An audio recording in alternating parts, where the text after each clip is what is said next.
শ্যামলপুর নামের একটি ছোট্ট গ্রাম ছিল। চারদিকে সবুজ ধানক্ষেত, মাঝখানে একটি পুরনো বটগাছ, আর তার পাশে ছিল একটি অদ্ভুত পুকুর। গ্রামের মানুষ একে বলতো রহস্যময় স্থান বা স্বর্ণপুকুর। এই গ্রামেই বাস করত এক গরিব কৃষক।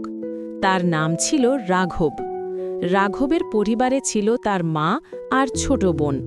তারা খুব কষ্টে দিন কাটাত, কারণ কয়েক বছর ধরে গ্রামে বৃষ্টি কম হচ্ছিল, ফলে ফসল হতো না। একদিন গ্রামের মুরব্বীরা বলাবলি করছিল, যদি এবছরও বৃষ্টি না হয় তাহলে আমাদের ফসল সব নষ্ট হয়ে যাবে, আর যদি ফসল নষ্ট হয়ে যায় তাহলে আমাদের খাওয়ার কিছুই বাকি থাকবে না। মনে হচ্ছে আমাদের গ্রাম ছেড়ে চলে যেতে হবে। এই কথা শুনে রাঘব খুব চিন্তিত হয়ে পড়ল। সে ভাবল, না, এমন হলে তো বেঁচে থাকতে পারবো না। আমাকেই কিছু একটা করতেই হবে। শ্যামলপুর গ্রামের প্রধান সমস্যা ছিল রোদ। রোদ দিন দিন বাড়তেই থাকে। নদী শুকিয়ে যায়, পুকুরের পানি কমে যায়, আর মানুষের মধ্যে হতাশা ছড়িয়ে পড়ে। এক রাতে রাঘব স্বপ্নে দেখল এক বৃদ্ধ সাধু তাকে বলছে, হে রাঘব, ওই রাঘব, এদিকে আসো। কে আমাকে ডাকছে? শোনো, এই শ্যামলপুরের দুর্দশা একদিন শেষ হবে। তাহলে উপায়? উপায় একটা আছে। শোনো রাঘব, এই স্বর্ণপুকুরের তলায় আছে এক জাদুকরি পাথর। সেটি যদি তুমি তুলে আনতে পারো, তবে এই শ্যামলপুরের দুর্দশা শেষ হয়ে আবার বৃষ্টি ফিরে আসবে। এরপর রাঘবের ঘুম ভেঙে গেল। ঘুম ভাঙার পরে সে ভাবতে লাগল, যেভাবেই হোক ওই জাদুকরি পাথরটি আমাকে খুঁজে বের করতেই হবে। পরদিন সকালবেলা রাঘব যেতে লাগল স্বর্ণপুকুরের দিকে, কিন্তু গ্রামবাসীরা তাকে থামাতে চাইল।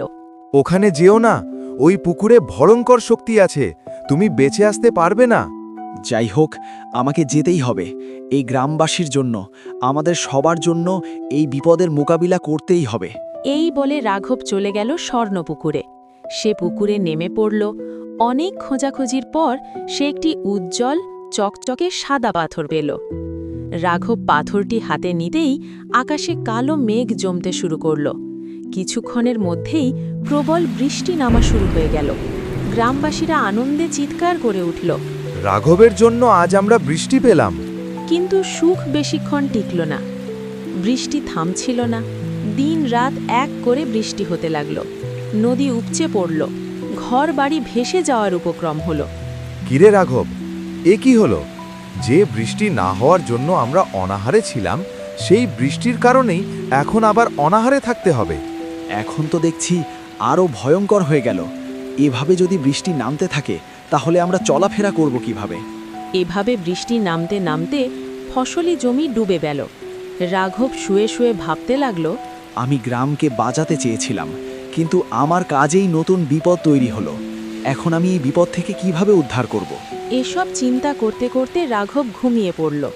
ঘুমের মাঝে আবার সেই বৃদ্ধ সাধু স্বপ্নে এসে বলল, ওই রাঘব, জাদুকরি পাথর শুধু দেয় না, নেয়ও, কিন্তু তাকে সঠিকভাবে ব্যবহার করতে হয়। তুমি যদি পাথরটিকে আগুনে স্পর্শ করাও, তবে এর শক্তি নিয়ন্ত্রণে আসবে আর বৃষ্টি থেমে যাবে। এরপর রাঘব ঘুম থেকে উঠে দেরি না করে গ্রামের মাঝখানে এসে সবাইকে বলল, আমি আজ আবার সেই সাধুকে স্বপ্নে দেখেছি। তিনি বলেছেন পাথরটিকে আগুনে ছোঁয়াতে হবে, তাই এখন আগুন জ্বালাতে হবে। এরপর আগুন জ্বালানো হলো। রাঘব জাদুকরি পাথরটি আগুনে ছুঁয়ে দিল। হঠাৎ বৃষ্টি থেমে গেল। আকাশের কালো মেঘ ধীরে ধীরে সরে গেল। সবকিছু আবার শান্ত হয়ে গেল।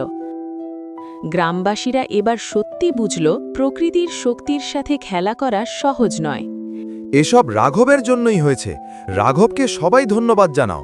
এখানে আমার কোনো হাত নেই, আমি শুধু চেষ্টা করেছি।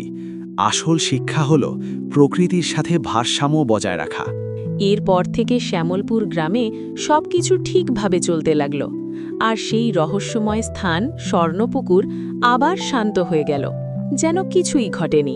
আমার প্রিয় বন্ধুরা, এমন কার্টুন ভিডিও আরও পেতে চাইলে আমাদের চ্যানেলটি সাবস্ক্রাইব করে রাখো।